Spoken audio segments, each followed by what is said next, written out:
แม้ปัจจุบันผู้หญิงจะได้รับการศึกษาและเข้าสู่ตลาดแรงงานมากขึ้นแต่สุดท้ายกว่า 70% ของผู้หญิงจะออกจากระบบไปในช่วงของการเป็นผู้บริหารระดับกลางและระดับสูง Women tend to drop away somehow in the corporate ladder as they climb up.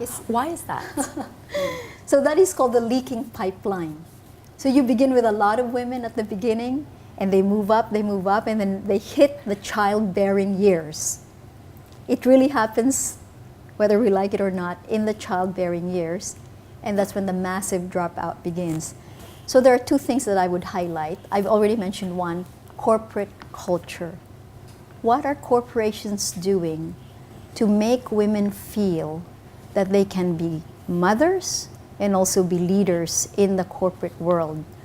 Are we supporting those ambitions? Are we providing, generous maternity leaves? Are governments helping with child care? So child care and elder care, what are corporate cultures doing? What are companies doing? The second area that's really important is female self-confidence. They have done many studies where men in middle management and senior management were asked, do you think you could be CEO? And the majority of men, 75% or more, will say, yes, I feel that I can be CEO. But only 60% or less of women will ever say, yes, I feel that I can be CEO.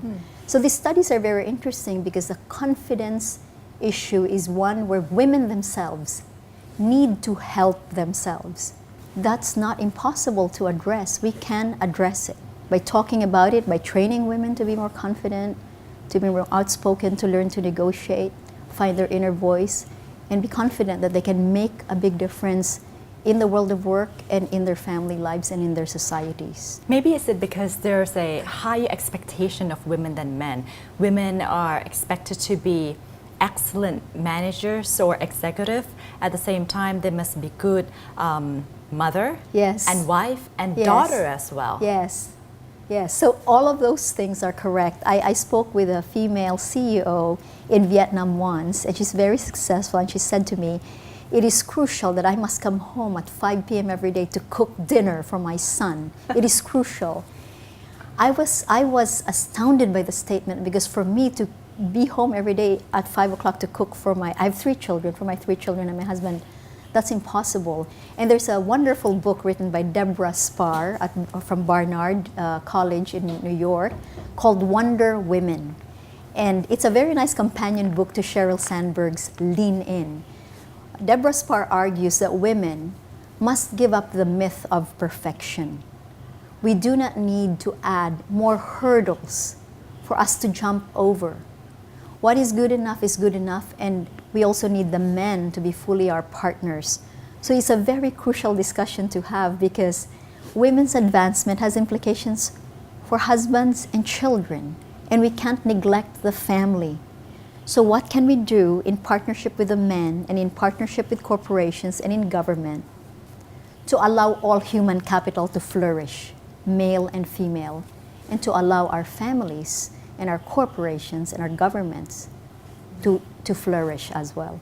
Salaries are not exactly equal for men and women in the same position. Why is that? So part of the answer, the research shows, is that women ask less than men. So when they've polled recent graduates from university, for example, MBAs, they find more often than not that men will ask for 30% more starting salary than women. So again, we have to think we may be undervaluing ourselves. Secondly, I think managers, again, bosses, managers, they make a difference.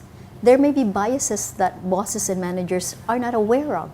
They're called implicit biases, where they look at a female candidate and a male candidate and automatically value the male candidate more. So, they have done experiments where people audition for orchestras. When men and women audition, they hire more male musicians, but when they put the musicians behind a black curtain, they don't know if the musician is a female or a male. They ended up hiring more female musicians. So we have biases we need to be aware of when we're hiring when we're offering pay packages, and women need to ask. We need to ask for more.